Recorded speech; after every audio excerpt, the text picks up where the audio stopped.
polis YMWF hava tələqatları mərkəzinin ümumi olaraq Avropa ərazisi və Avrasiya ərazisi üçün troposferin orta qatlarında gözlənilən siklon və antisiklonların ümumi gedişi haqqında məlumatların təhlilləri bu modelə baxaraq təqdim olunur.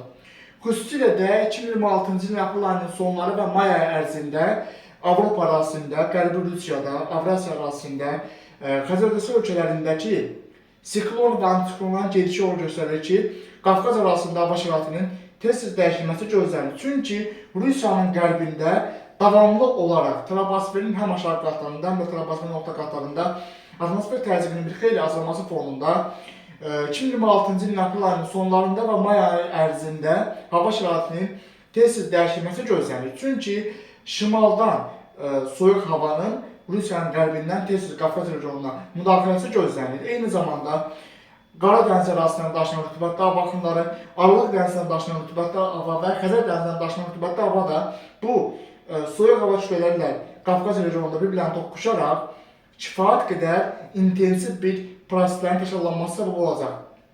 Ümumilikdə hava şəraitinin hər 2 gündən bir tez-tez dəyişilməsi gözlənilir.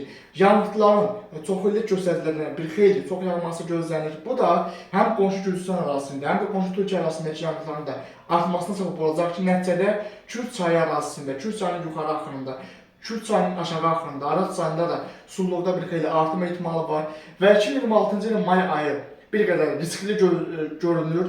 Çünki biz həm bu Avropanın YMWF hava tələqatları mərkəzinin ümumi olaraq superkompüter modellərinin analizlərinə baxaraq, həm də ki, qlobal tendensiyalar izləyəndə görürük ki, MCO indeksindəki qeyri-adi ləng davranışlar nəticəsində 2026-cı ilin may ayındakı proseslər onu göstərir ki, daha çox qlobal yağıntı sistemlərinin Afrika ərazisində və Hindistan ərazisində, Hind-Oşan ərazisində aktiv olması gözlənir ki, bu da o deməkdir ki, ümumi olaraq troposferin həm yuxarı qatlarında, həm də troposferin orta qatlarındakı sistemlər imkan verəcək ki, bu rütubətli hava axınları tez-tez Orta Şərq ölkələrində aktiv olsun. Yəni Türkiyə ərazisində, Aralıq dənizinin şərq rayonlarında, Qara dəniz ərazisində, Xəzər ölkələrində, Şimali Qafqazda, Cənubi Qafqazda yağıntıların 2026-cı ilin may ayı ərzində bir xeyli artması gözlənilir. Bu proseslərin bir sıra riskləri var. Çünki həm ildırım dolu prosesləri artacaq, həm küləklərin güclənməsindəki tezliyi artacaq, həm də leysan xatir yağışların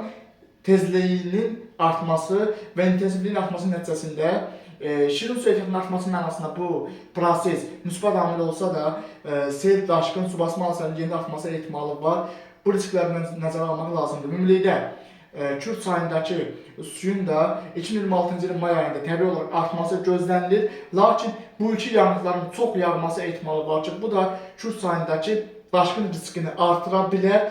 2010-cu ilin daşqının təkrarlanmasa da 2010-cu ildəki proseslərə bənzər bir proseslərin baş verməsi ehtimalı var və 2024-cü ildəki may proseslərinə bənzər bir yağıntılarda artım ehtimalları da var. Yəni bu riskləri nəzərə almaq lazımdır. Çünki ümumi olaraq bu modellərin bütün Avropanın YMWF hava tələqatları mərkəzinin bir çox orta və uzun müddətli modelləri onu göstərir ki, 2026-cı ilin may ayı ərzində qeyri-adi bir qlobal atmosfer sirkulyasiyası baş verəcək ki, bu da o deməkdir ki, ümumiliklə Rusiyanın qərbi və Xəzər ölkələrində hava şəraitinin tez-tez dəyişilməsi üçün ümumi bir sunaqlı şəraitin yaranması gözlənir. Bu proseslərin daimi olaraq izlənilməsi çox vacib sayılır, çünki təsir edici hava hadisələrinin bir xeyli artması ehtimalı var. Bu barədə yenilənmiş məlumatların təhlilləri kanalda yayımlanacaq. Bu günlük bu qədər. Növbəti günlərdə atmosfer proseslərində gözlənilən ən son dəyişikliklər haqqında kanalda yenilənmiş məlumatların təhlilləri yayımlanacaq.